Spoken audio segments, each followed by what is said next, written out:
Week 3, rotation of the lumbar, thoracic, and cervical spines.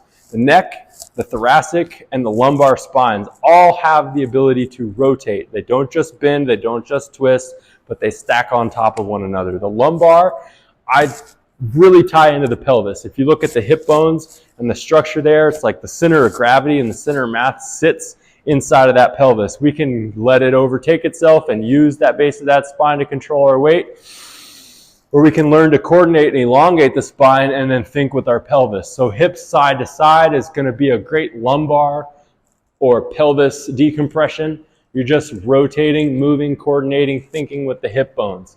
Thinking with the hip bones by way of the pelvis, the big crests or the elephant ears, if you've seen my anatomy. The half kneeling turn to look will be the next one we're going to teach.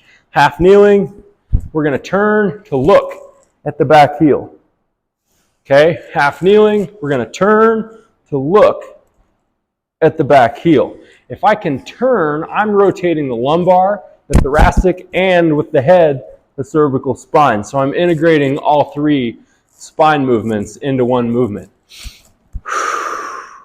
From there, a lot of people have tightness in the thoracic cavity. Okay, so the decompression breath comes in no matter what the exercise we're doing. But if I want to target the shoulders, the thoracic spine, I have to pack it, control it, maybe lean forward a little bit, and I can integrate some shoulder work in this half kneeling position.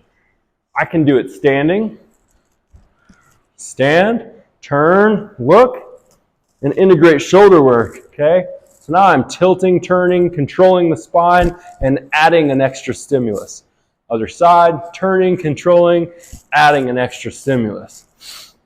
When I reach for something across the body, whether that's a ball or a tennis swing, my hand, my shoulders are going to go from one side to the other.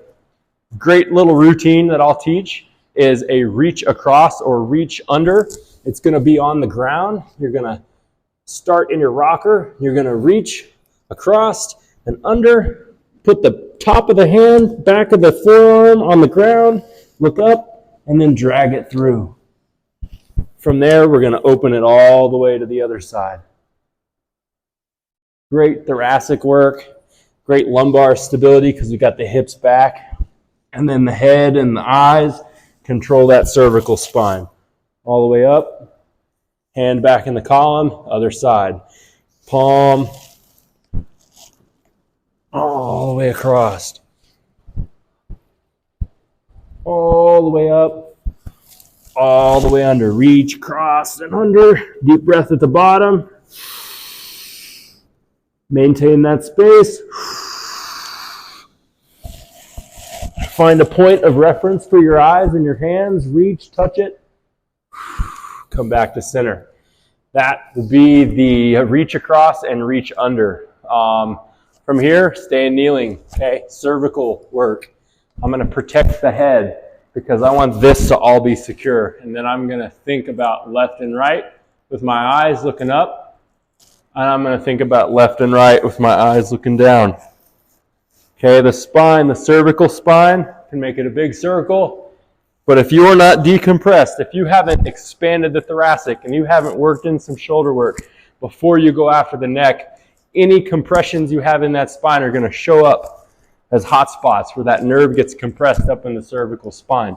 Our brain splits across into all these fibers down the arm. So people with referred pain, elbows, both sides, it could be a number of things, but my first approach is decompress the spine, make sure it can move, okay?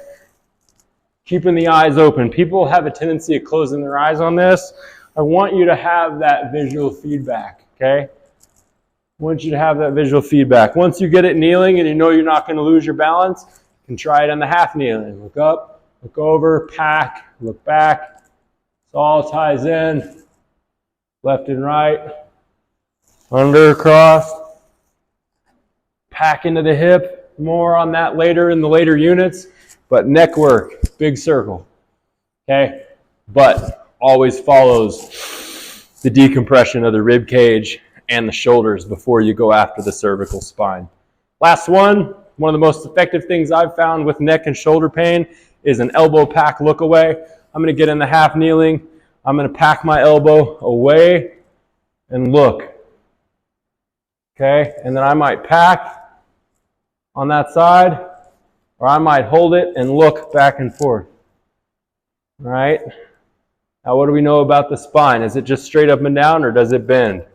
Put a little bend in it. It's going to open up this side, look away, pack back, close it. Open, close it. Open, close it. So left side shoulder pain, it's a great exercise to work towards. Make sure it's accurate. Make sure people can tolerate it. Left, look left, pack, elbow pack, look away. Elbow pack, look away. Elbow pack, look away. That's going to decompress neck, shoulders by way of expanding. Elbow packs, elbow pack and look away. Elbow pack and look away. So you can do it kneeling, you can do it standing. Elbow packs, tilt, turn, boom, look up, look down, pack, that upper side, boom. You can do underhands, okay? You just want accuracy.